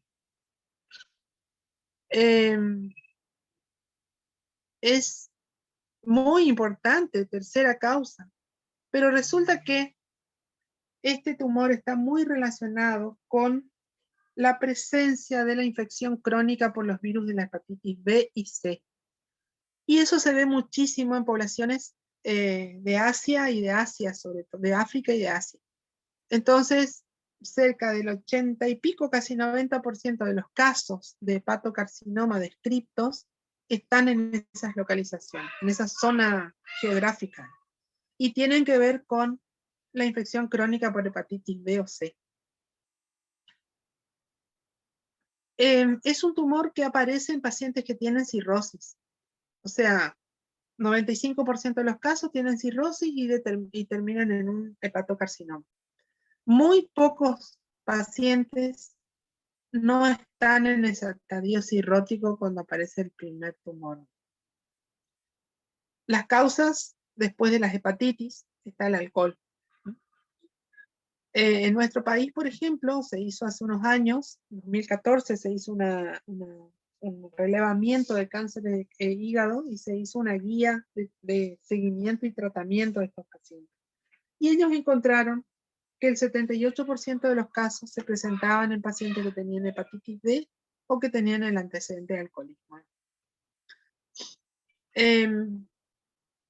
¿Por qué se produce la transformación maligna, digamos, del hepatocito?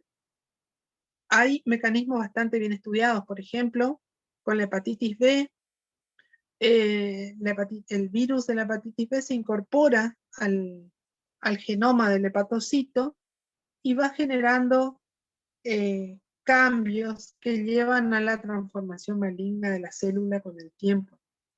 Y por otro lado, la infección por el virus genera una inflamación y necrosis que va llevando a la cirrosis. La hepatitis C, más o menos la misma cosa. Con respecto al alcohol, el alcohol genera estrés oxidativo a nivel del hígado, lo cual lleva a que las células entren digamos, en apoptosis muchas veces, llevando a la cirrosis, y pueden haber, digamos, junto con eso, algunas otras alteraciones, como por ejemplo la metilación del ADN, entonces ahí comienzan los cambios que van a llevar a la transformación maligna, depresión del ácido retinoico, que es un déficit nutricional más que nada, relacionado al alcohol. Otra causa que se describe, digamos, enfermedades que pueden dar hepatocarcinoma, que no son tan prevalentes, pero bueno, la obesidad, por ejemplo, la diabetes, el síndrome metabólico, está bien demostrado que estas tres situaciones generan una esteatosis, que esta esteatosis a lo largo del tiempo puede devenir en una inflamación hepática y con el tiempo a la cirrosis. En nuestro país, 15% de los casos con hepatocarcinoma tienen digamos, obesidad o síndrome metabólico. En Estados Unidos, por ejemplo, este trastorno es una causa mucho más común de cirrosis y de indicación de trasplante hepático, con o sin hepatocarcinoma. Y después están las enfermedades autoinmunes, la colangitis esclerosante y la cirrosis biliar primaria. Estas dos enfermedades, la colangitis autoinmune se suele dar en hombres jóvenes y tiene que ver con asociación a enfermedad intestinal inflamatoria, y pueden, digamos, sin un tratamiento adecuado, terminar con un hepatocarcinoma. Son enfermedades muy poco frecuentes, así que por lo tanto dentro de las que hay, son poco frecuentes que den cáncer, pero hay que describirlas. Y la cirrosis biliar primaria, que es predominantemente una enfermedad de mujeres, da cáncer sobre todo en los hombres, en los pocos hombres que hacen este tipo de estas enfermedades. Entonces, los factores asociados a tener en cuenta, digamos, o sea, es común en el sexo femenino, es común en edades mayores, el alcoholismo es importante, el tabaco es importante, pero no está muy claro hasta dónde. Siempre es peor si está coinfectado, por ejemplo, con el HIV o una hepatitis B que se coinfectó con el hepatitis C, etc. Siempre es más grave o más avanzado, digamos, el problema cuando tiene dos virus asociados. Y que existe hipertensión portal. O sea, hipertensión portal me dice que ya estamos en etapa de cirrosis y que es el momento, digamos, en el que idealmente aparece el hepatocarcinoma. Está descrito que en algunos lugares donde tienen más estudiadas las cosas, nosotros acá tenemos esta guía que les dije del 2014, en donde se intenta En nuestro país hay mucho subdiagnóstico del problema, porque los pacientes son cirróticos que están en estadios avanzados, muchas veces con refractariedad al tratamiento, y no se avanza con los estudios porque la situación clínica del paciente, el trastorno de coagulación, la insuficiencia hepática, no permite avanzar con otros tipos de estudios. Entonces, se recomienda que en pacientes que tengan hepatitis crónica C y fibrosis medida por esta clasificación, esta es una de las tantas que hay de Metavir, una fibrosis en estadio 3, los pacientes crónicos de hepatitis B, independiente de la fibrosis, deben realizarse cada 6 meses una ecografía hepática y el dosaje de la alfa-fetoproteína. La alfa-fetoproteína en elevación por encima de 20 nanogramos es bastante sugestiva de una malignización a nivel hepático. Pero digamos, muchas veces encontramos valores mucho más altos, de más de 500 nanogramos mililitros. Y acá tienen ustedes un algoritmo. Este algoritmo lo hizo este grupo de estudio de la República Argentina del hepatocarcinoma, en donde fíjense que pone que esto es en el caso de que nosotros vigilando uno de estos hepatíticos crónicos aparezca un nódulo. Si aparece un nódulo en un paciente que tiene cirrosis con hepatitis B o C, o sea, cirrosis con hepatitis B o cirrosis con fibrosis clase 3, nos vamos a fijar en el tamaño. Si el tamaño es menos de 1 centímetro, se repite ecografía, y si el tamaño no se modifica, se vigila cada 6 meses. Si hay aumento de tamaño, hay que tomar la conducta de acuerdo al tamaño. Si el paciente tiene ya un nódulo mayor de 1, hay que hacerle una resonancia o una tomografía computada de multidetección, se llama, digamos, en la que se quieren ver 4 fases, digamos, en el paso, digamos, del contraste por el tumor.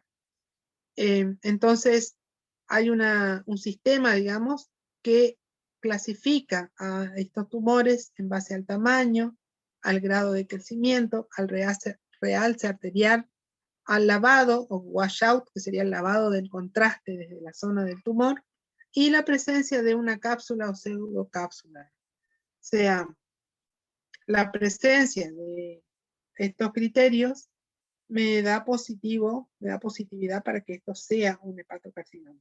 Y si no cumple estos criterios, nosotros tenemos que buscar un método alternativo de imagen. Entonces se pide, si se hizo una TC, se hace una resonancia, etc. Y ver ahí qué pasa. Si en este otro estudio da positivo, probablemente sea la enfermedad y haya que tratarla. Aquí ven ustedes imágenes de hepatocarcinoma. Esta ya está con el contraste, ¿no? Y acá ven las imágenes en las etapas, en las distintas etapas. Aquí apenita que está comenzando a teñirse. Acá se teñó con mayor claridad, mayor intensidad en los bordes. Y acá vemos en la fase tardía cómo permanece, digamos, el tumor.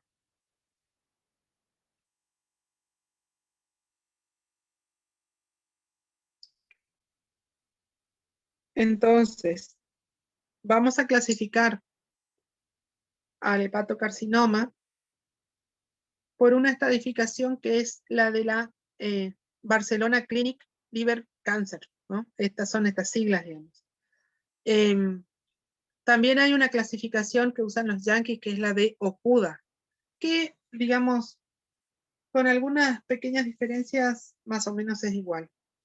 ¿Para qué estadificamos un hepatocarcinoma? Para ver si podemos curar o para ver si simplemente podemos hacer tratamiento paliativo. Entonces, vamos a dividirlo en los estadios que podemos hacer un intento de curación, de los otros en los que vamos a intentar hacer una paliación, un tratamiento paliativo. Entonces, el estadio 0 implica un tumor de menos de 2 centímetros, sin invasión a vasos y con un Chilpuc A, que sería, ¿se acuerdan del Chilpuc? El Chilpuc valora, es una medida del grado de insuficiencia hepática, ¿no? Evalúa encefalopatía, albúmina, bilirrubina, tiempo de protrombina, ascitis, ¿eh? Entonces, el Chilpuc A es el que tiene todo normal. ECOG o clasificación de Performance Status es una medida de el estado general del paciente y se clasifica en ECOG 0 a ECOG 4. El ECOG 0 es el que está perfecto, el que está bien, la persona que está completamente con el estado general aceptable, que es autoválido 100%.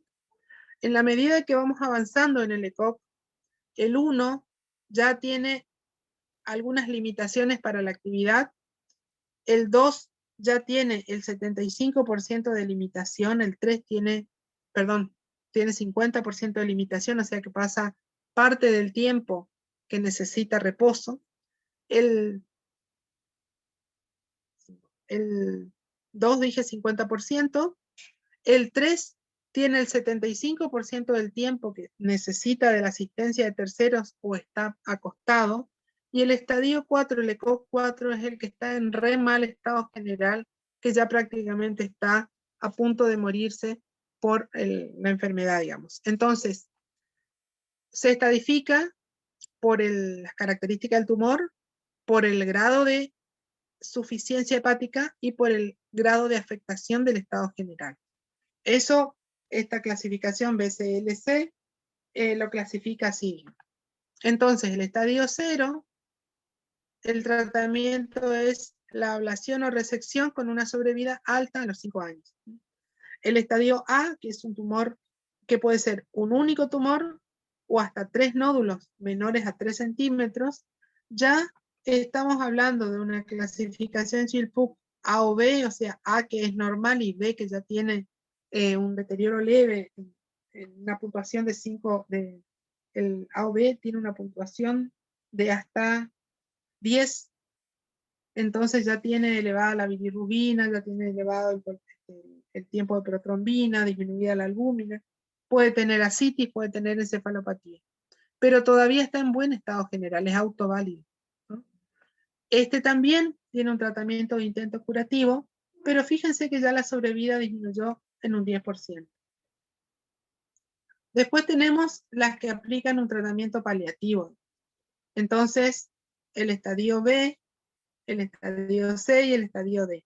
Y fíjense que en todos van aumentando el tamaño del tumor o son múltiples tumores. El Chilpuc sigue siendo A o B, acá ya el ECOG puede estar 0 o 1. En donde el tratamiento es la quimioembolización transarterial. Fíjense que ya la sobrevida es como máximo 40 meses, así que no tenemos, no es, ya claramente no es curativo. El C, que ya estamos con el Chilpuc en estadio B o C, ECOG 1-2, o sea, con leve a moderada afectación del estado general, y el Chilpuc B o C ya me está implicando insuficiencia hepática, o sea, tenemos trastorno de coagulación, tenemos bilirrubina elevada, tenemos hipoalbuminemia. Probablemente en este Chilpuc C, pero en el estadio C, ya tengamos invasión vascular y ya tengamos diseminación extrahepática, por ejemplo, ascitis maligna. La sobrevida es muy bajita al año. Y se puede utilizar acá un inhibidor de tirosina quinasa, que ya hablamos de tirosina quinasa en el cáncer de colon, acá también. El sorafenib en realidad es un anticuerpo monoclonal que inhibe, por un lado, que tiene efecto tirosina quinasa, pero disminuye la expresión de factores de crecimiento, o sea, inhibe los receptores de los factores de crecimiento derivados del epitelio y de los factores de crecimiento derivado de plaquetas. El estadio D, el paciente ya tiene un ECOG 3-4, ese es el que les dije que se pasa, ya prácticamente está postrado, digamos, con un una sobrevida de 10% al año.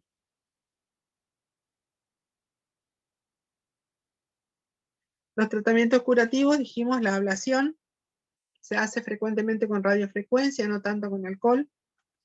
La resección quirúrgica, que es de elección en los hígados que no están cirróticos, o en los que están cirróticos pero que tienen función renal, función hepática conservada. O sea, si tiene un Chill-Pugh B o C, en donde hay trastorno de coagulación, es muy alto el riesgo de complicación hemorrágica posterior al procedimiento. Y en algunos pacientes muy seleccionados, lo que se hace es ponerlo en lista de espera de trasplante como tratamiento curativo. Otro tratamiento ya con criterio paliativo es la quimioembolización selectiva, o siglas TASE, que es la administración por vía intravenosa de drogas quimioterapéuticas en medio de un contraste oleoso que es el lipidol. Esto se hace por embolización superselectiva de la arteria que irriga el tumor, entonces hay que entrar por cateterismo, llegar a la arteria hepática, ver hasta dónde está el nacimiento de la arteria que irriga el tumor y ahí inyectar la sustancia. Estos pacientes también, digamos, los candidatos para quimioembolización son pacientes que tengan una función renal, una función hepática aceptable, una coagulación conservada, porque si no, tenemos la probabilidad de gran cantidad de complicaciones por el procedimiento, si no se solucionó bien el paciente.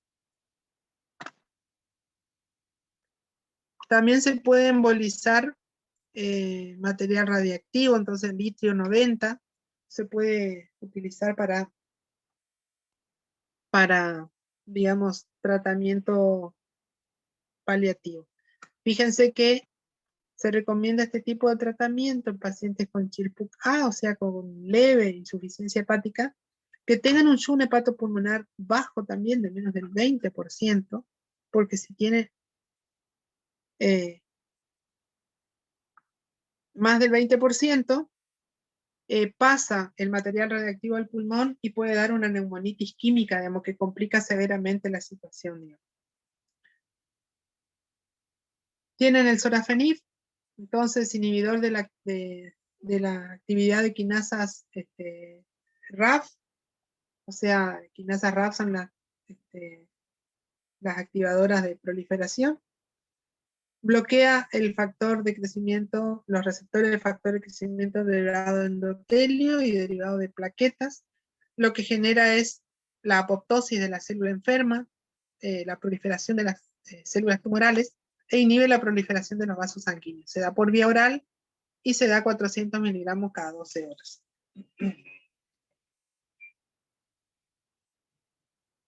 Entonces, esto es un tratamiento totalmente paliativo, son medicamentos orales extremadamente costosos, estamos hablando de 100 miles de pesos, pero bueno, mejoran, logran una sobrevida por unos meses más con una buena calidad.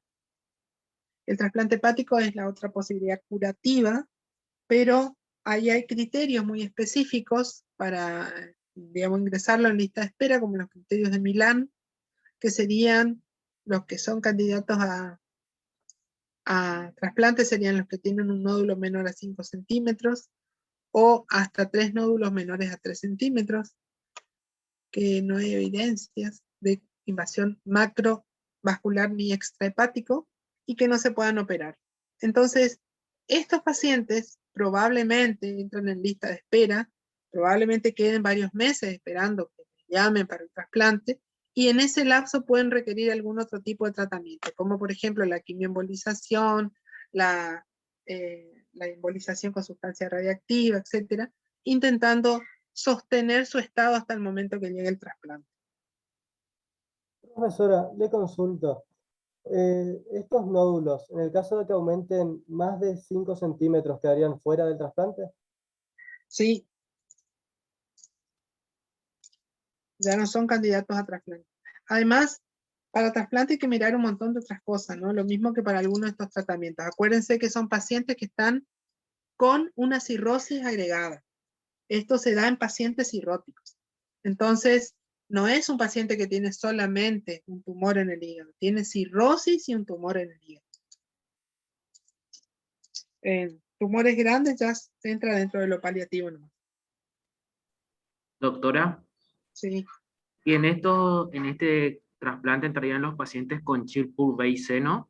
Me escuché muy bien esa parte. No, fíjate que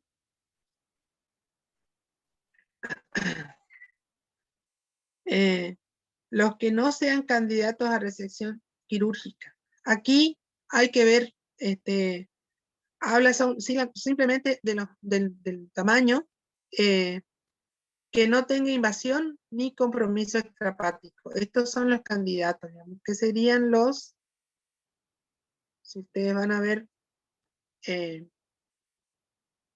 serían los CHILP A, los BLC, BCLC, A y B. ¿Mm? Porque acá, por ejemplo, tenés menos de 5 centímetros, Child-Pugh hasta B. Aquí también tenés Child-Pugh A o B con leve deterioro de la función renal. Si tenés un Child-Pugh C, ya tenés un trastorno de coagulación que muchas veces te impide la cirugía. Digamos. Son pacientes que ya están mal, que hay que ver un montón de cosas para ver si es factible, digamos, el trasplante. De hecho, nosotros vemos los pacientes cirróticos que vienen con un hepatocarcinoma y no los mandamos a evaluación. Sabemos que tienen un mal pronóstico, que no tenemos los recursos y que el trasplante en nuestro país es una situación de muy, muy rarísima excepción. Entonces no son candidatos. Sabiendo el pronóstico, optimizamos todo, optimizamos la nutrición, damos medicación, damos vitaminas, medicación para evitar sangrados, para evitar disminuir la hipertensión portal, todo lo que sea el tratamiento de la cirrosis, y no avanzamos mucho. Generalmente no tienen buen pronóstico, llegan tarde siempre para colmo. Ya viene con un Child-Pugh C, los que nosotros hemos visto acá, que se ve bastante. Y por eso es que también en nuestro país hay de alguna manera una especie de subdiagnóstico, digamos, porque no siempre quedan registrados estos pacientes como cirróticos con hepatocarcinoma. Se le pone nomás cuando fallecen cirrosis, por ahí pasa por alto el tumor.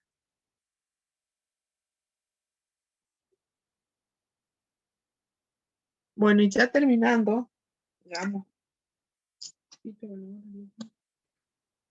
al cáncer de páncreas. En páncreas tenemos que fijarnos, es otro tumor en el que se llega habitualmente tarde.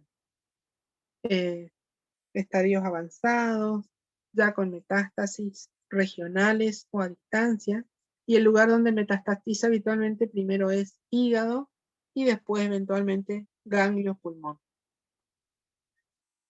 Tiene una relación directa con el tabaco, se ha demostrado que los tabaquistas tienen mayor riesgo. Una relación que he puesto acá bidireccional por la diabetes, porque se ha visto que diabéticos de muchos años de evolución pueden tener un cáncer con mayor prevalencia, un cáncer de páncreas, pero también los pacientes que hacen el cáncer de páncreas pueden desarrollar una diabetes por el compromiso de la parte endocrina del páncreas. Es otro de los cánceres relacionados con el aumento de peso y probablemente tenga que ver con la dieta y con la microbiota intestinal. Se describe en porcentaje en donde hay alteraciones hereditarias y de vuelta el gen KRAS está presente en los casos que tienen una base genética. Generalmente aparecen, lo encontramos ya con estadios avanzados. Son carcinomas ductales en el 90% de los casos, o sea que hay un 10% de tumores que son insulares y la mayor parte se localiza en la cabeza del páncreas, pero también pueden localizarse en el cuerpo y la columna. Las manifestaciones clínicas, es común que haya dolor abdominal, que haya una pérdida de peso, un síndrome de impregnación así muy notorio, el paciente pierde peso, se lo ve desalineado, desganado, amarillento, pálido, refiriendo a alteraciones digestivas como intolerancia a los alimentos y demás. Y por otro lado, menos frecuentemente podemos encontrar el signo de Courvoisier, la vesícula palpable, la tromboflebitis migratriz, la hemorragia digestiva y la esplenomegalia, que ya me indica que hay compromiso de los vasos esplénicos y por eso que estamos con el órgano de aumentado tamaño. ¿Cómo estudiamos un cáncer de páncreas? Generalmente con el laboratorio general, o sea, hemograma, reactante de fase aguda, glucemia, función renal, etc. Un hepatograma completo y el marcador tumoral 19-9, que es específico de páncreas. Hay que pedir una TAC para valorar la extensión del tumor, hacer una ecoendoscopía por punción para tratar de hacer diagnóstico anatomopatológico. Esto es útil en los tumores que están ahí en contacto con el duodeno, ¿no? O sea, cabeza de páncreas.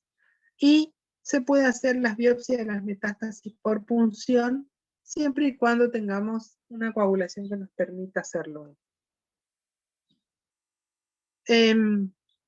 ¿Cómo clasificamos a los tumores de páncreas? Se clasifican también en TNM, pero básicamente, a los fines de la terapéutica, en tumores que son potencialmente resecables, en tumores que son localmente avanzados, que ya tienen afección de vasos o ganglios linfáticos, y en tumores metastásicos. Dentro de los tumores resecables, hay un grupo que se considera borderline, digamos, porque son los que están ahí, comenzando a tener afectación de los vasos, por lo tanto tienen un comportamiento un poquito peor. Entonces, las opciones terapéuticas que tenemos son para los tratamientos curativos, la duodenopancreatectomía cefálica, en el caso del tumor de cabeza de páncreas, una cirugía bastante complicada, que genera, digamos, secuelas luego de la misma, y a los que están localizados en el cuerpo y la cola del páncreas, una pancreatectomía parcial o total.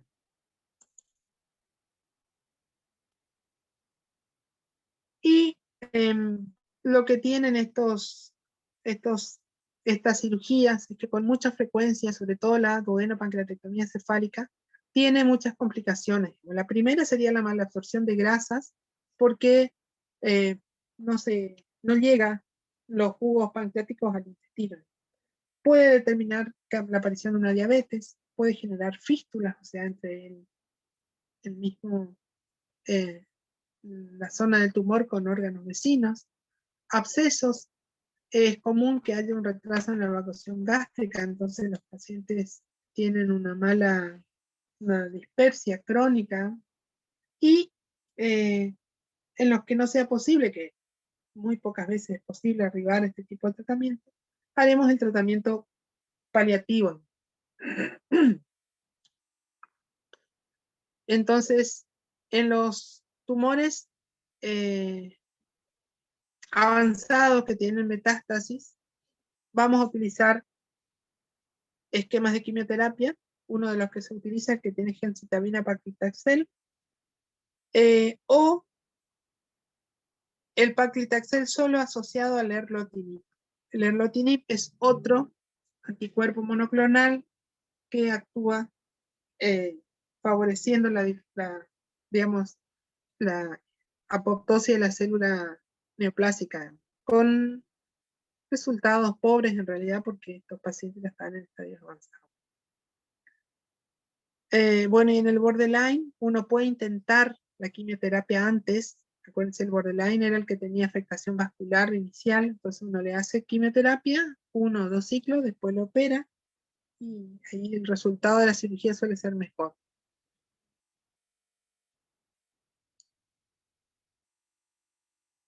Son remedios muy costosos, el erlotinib, el sorafenib, son caros.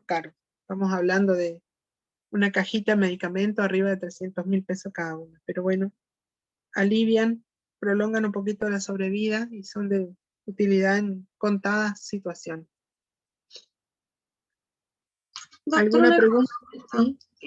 Cuando dijo que una diabetes de larga evolución puede generar un cáncer, ¿son diabetes mal controladas o cualquiera, aunque se controle bien? aunque se controle bien.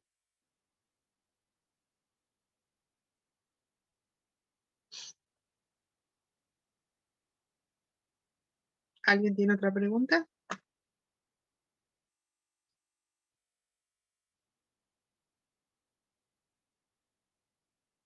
¿No?